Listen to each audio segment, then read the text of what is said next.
À partir de cette photo de champ de lavande en Drôme provençal, nous allons tenter de faire une aquarelle représentant les champs de lavande. Nous allons commencer par le ciel, avec bien sûr du bleu de cobalt, un peu d'outre-mer et une petite touche que vous devinerez.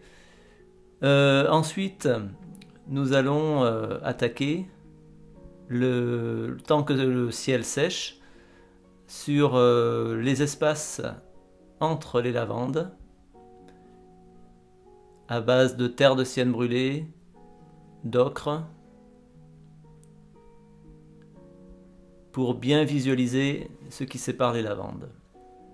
J'utilise à peu près la même couleur pour les murs de la petite maison, et j'enchaîne sur les champs qui sont derrière, avec un peu de jaune de Naples, de green gold,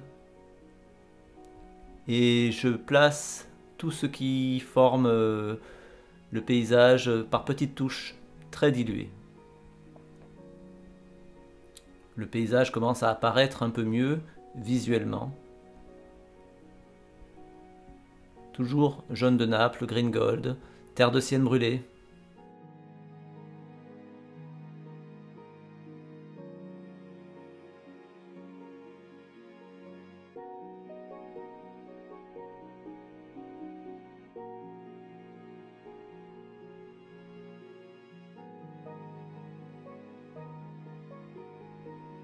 Je place un peu l'alignement des tuiles avec du rouge de Venise ou du rouge indien.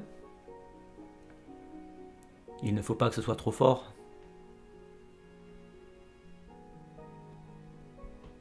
Quelques touches de vert olive ou de vert de vessie. Je place un peu de bleu outre-mer, dilué, un petit peu de violet pour les montagnes les plus éloignées. Il ne faut pas que ces couleurs soient trop vives puisqu'il s'agit d'une partie éloignée. J'utilise cette même couleur pour la partie d'ombre du cabanon. Les ombres portées également. Quelques touches plus foncées pour le toit. Et ensuite j'attaque la deuxième montagne avec un peu de bleu indigo.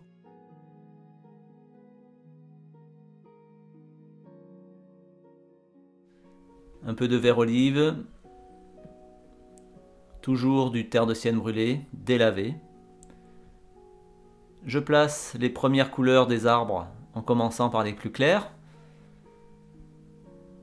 Du jaune et vert mélangé, du green gold par exemple.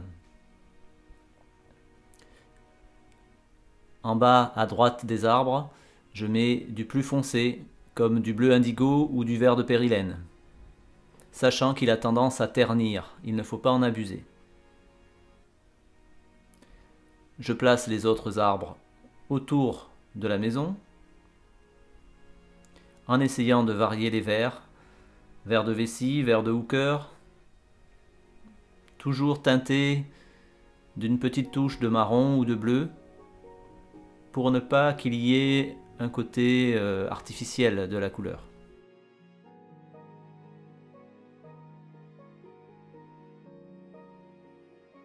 Ça bave un petit peu sur le mur, je corrige avec un petit bout de sopalin.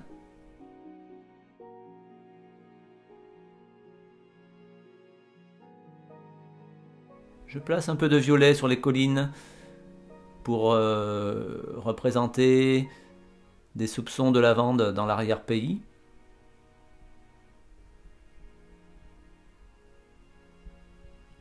Dans cette montagne, il faut que les couleurs soient fondues. C'est pour ça que je place du marron, du vert, du bleu. Et je travaille dans l'humide pour que les couleurs se mélangent entre elles.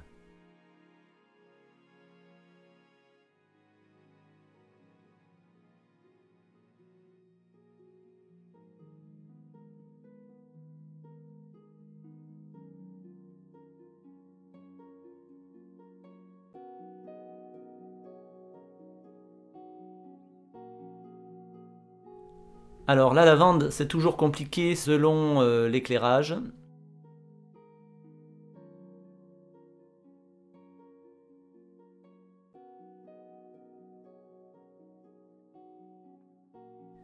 Elle peut être plus violette ou plus bleue, selon l'heure de la journée. Pour ici, j'ai placé principalement du bleu de cobalt foncé et des touches de violet dioxazine. Il faut placer un fond sur lequel on reviendra à la fin. J'ai rajouté un deuxième champ de lavande, bien sûr plus petit car plus éloigné.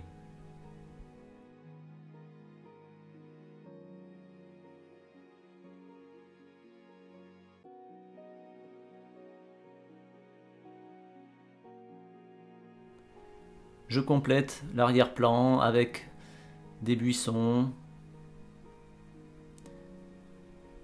jamais réguliers dans le geste.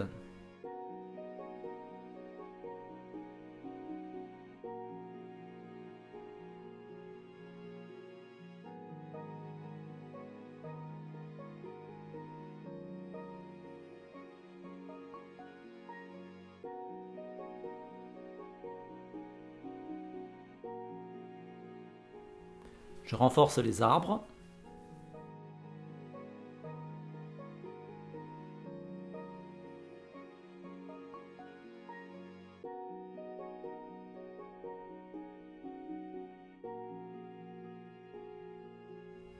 Un peu de verre avant que la lavande soit totalement sèche.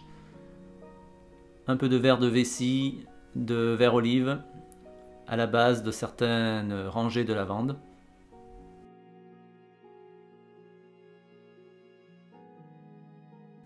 Et je donne un petit peu la direction des touffes de lavande.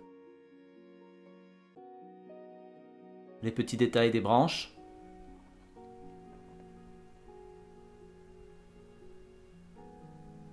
Les ombres.